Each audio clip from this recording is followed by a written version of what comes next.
This is a very small corner of my farm where we're using one area to store some construction materials, but the rest is actually in a very interesting polyculture. It's mainly based on the stinging nettle. So the stinging nettle is always been growing here since my grandparents had chickens. The chicken runs was back here. And when I took over that area, instead of ripping out all the nettles, I basically cut them and opened up some small patches. I also tried direct seeding some things into it as well as transplanting, and over time I kind of worked out a pretty nice system where a lot of things can coexist with the nettle if you come in and disturb every now and then. So let's have a look around. Of course, the star at the moment is the Juneberry that is in full flower. So we'll go through the herbaceous layer and then show a bit what we have in the woody layer as well.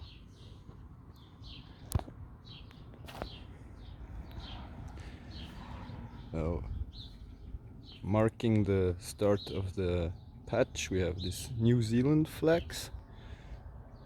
We also have a lot of different mints as well as different alliums that are pretty good at growing through the nettles once they are established. We also have some sweet Sicily that I will show later on up there, some wild asparagus in the corner, and a small bee balm that I'm establishing there. This area in the middle here, I'm weeding it every year quite intensively on purpose to grow mostly some poppies for the seeds that we use in bakery and other foods. And I also sow some other annuals like sorghums or other things. And there are some salads that germinate by themselves too. Another plant that grows well in the nettles and opens up patches for planting without me doing much work is the comfrey, which I can then come and cut back really severely and sow or plant something on the edges of it. Here is a sea buckthorn. This one I'm just growing it on here for a while and then I will transplant it. It's very thorny, so if we move by with machines and stuff, it will pierce tires and we don't really want that. Here, also marking the boundary, I've put in some goji berries that I'm layering on the area around this patch.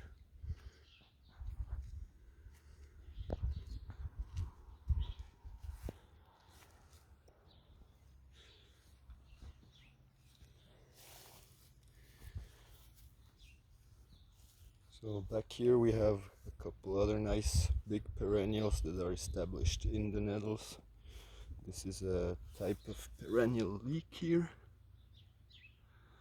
Then we have goutweed, which is coming up mostly in the shadier area back here. It's a very good herb also just to eat.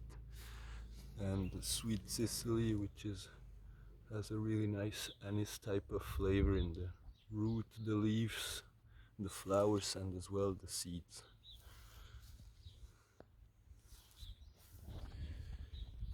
And here we have the last one that is hidden a bit more. Underneath here we have earth chestnut, which kind of covers the ground and makes little tubers. Yeah. Then here we have a monkey puzzle in our woody layer, which will take a couple more decades until it produces nuts and grows all the way over this building.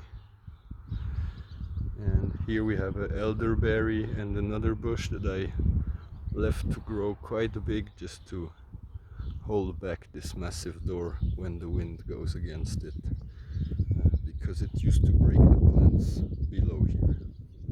So it's a quite nice design feature and gives off a lot of berries and flowers too.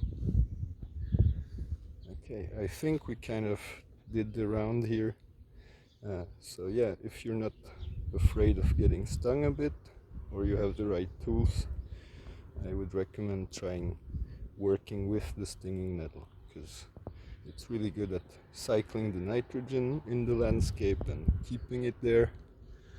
And with some intervention, it's possible to put in a lot of nice other plants.